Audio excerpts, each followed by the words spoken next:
माजी खासदार इम्तियाज जलील यांनी बौद्ध समाजाविषयी अपशब्द वापरले होते। जलील यांच्यावर अॅट्रॉसिटी कायद्याअंतर्गत गुन्हा दाखल झालाय। त्यांना तातडीने अटक करावी या मागणीसाठी छत्रपती संभाजीनगरच्या क्रांती चौकातून आंबेडकरी अत्याचार विरोध कृती समिती आयोजित मोर्चाला सुरुवात झाली। मोर्चात हजारो आंबेडकर अनुयायी सामील झाले आहेत। मोर्चेकरांशी संवाद साधला आमचे प्रतिनिधी सचिन जिरे।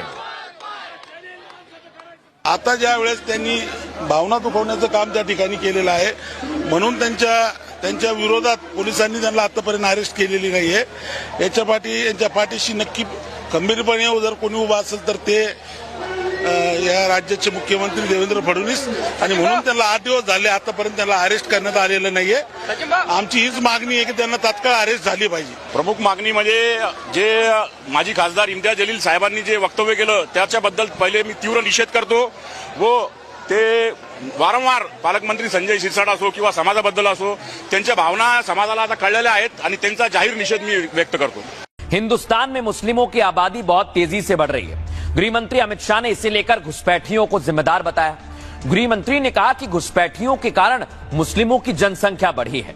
शाह ने कहा कि देश में मुस्लिम आबादी 24.6 की दर से बढ़ रही है, जबकि देश में हिंदुओं की आबादी 4.5% की कमी देखी गई है। उसमें उन्होंने कहा यह गिरावट प्रजनन दर के कारण नहीं है, बल्कि भारत में सीमा पार से हो रही घुसपैठ के कारण है। पाकिस्तान और बांग्लादेश से घुसपैठिए भारत में घुस आते हैं, वहीं पाकिस्तान और बांग्लादेश में हिंदुओं की आबादी लगातार कम हो रही है।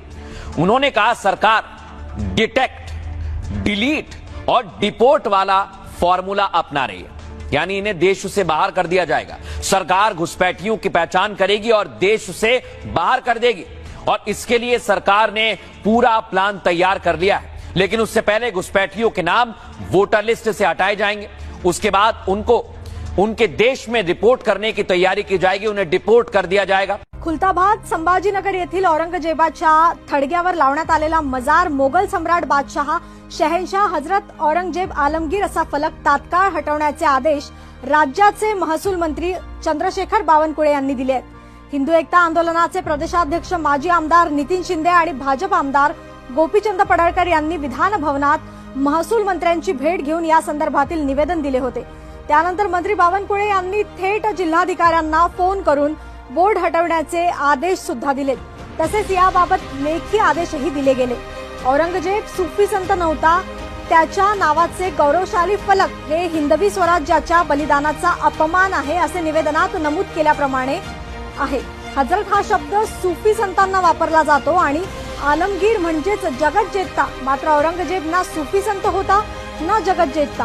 हिंदवी स्वराज्य पूर्णपणे उद्ध्वस्त करण्याचे त्याचे प्रयत्न अपयशी ठरले, त्यामुळे अशा व्यक्तीच्या थडग्यावर नमाज पठण, चादर, फुले आणि गौरवाचा फलक लावणे हे छत्रपती संभाजी महाराजांच्या बलिदानाचा अपमान करणारे आहे असे निवेदनात नमूद करण्यात आले।